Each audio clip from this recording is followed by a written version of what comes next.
In this movie, I'll show you how to create a new document inside Illustrator. Like most of the movies in this course, this one is cross-platform. So even though I'm showing you how things work on a PC, everything works exactly the same on a Mac. You start off, much as you might imagine, by going to the File menu and choosing the New command, or you have that standard keyboard shortcut, Control-N here on the PC, or Command-N on the Mac. Now I'll go ahead and bring up the New Document dialog box. Your first option is to name the document. Now technically, you don't name the file until you save it. However, this gives you a chance to identify the document up front. I'm just going to paste in a name I created in advance because I'm a terrible typist. The next option allows you to select from a few predefined profiles, all of which will dial in settings inside this dialog box. So if you intend to create a document for commercial reproduction, then you'd select Print. If you're trying to dummy up a web page, then you'd select Web. If you want to create a document for a device, such as an iPad or iPhone, then you've got this Devices option, and so forth. I'm going to go ahead and switch to Device for a second so that you can see that we have a lot of different devices to select from. In the case of iPad, however, the information is a little out of date. If you're designing for an iPad 3, then you want a width of 1536 pixels and a height of 2048. Much higher resolution than the earlier iPads. But for now, I'm more interested in creating a print document. Notice this next option, number of artboards. Artboard is Illustrator's name for a page. So if I were to dial in 6 artboards, I'd be creating a 6-page document. Now there are a couple of reasons why Illustrator uses this nomenclature. First of all, an artboard doesn't have to be linked to any specific page size. You can print to a letter-size page, but you can make the page any size you like. Also, each and every artboard can be a different size and orientation. You can use artboards to create multi-page documents, or you can use them to create variations on a design. These next icons allow you to change how the artboards are gridded when you're zoomed way out from them.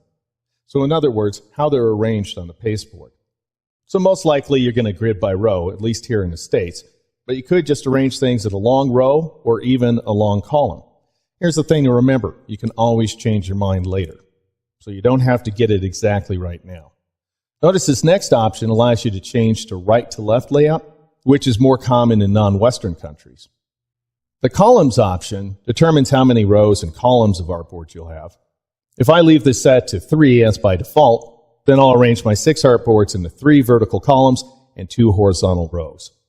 Notice this next option, spacing. It's set to points by default, and if you check out your units over here, you'll see that you have points, picas, and inches. These are old-school imperial measurements that have been used for centuries in the world of design. Now, here's how they work.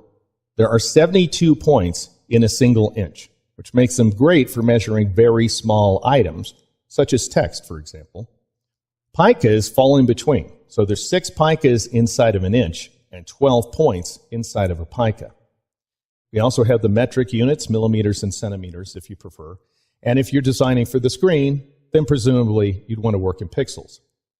I'm going to simplify things a little bit by switching to inches, and then I'm going to dial in a width value of 6 and a height value of 8, and I'm also going to change the spacing value, which determines the amount of space between an artboard and its neighbor. I'll go ahead and change that to 0.5 inches. You have these orientation icons, so if I were to switch to landscape, that would also go ahead and swap my width and height values. However, I want my pages to be upright. Finally, you can adjust the bleed. And you use a bleed specifically when creating documents for commercial reproduction.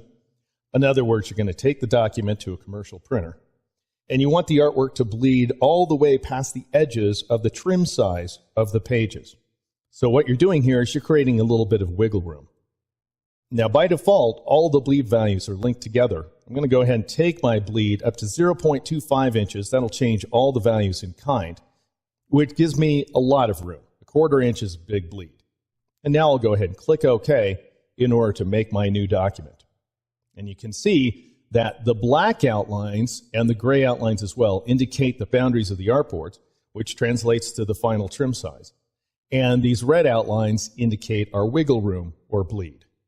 And those are the basics of creating a new document here inside Illustrator.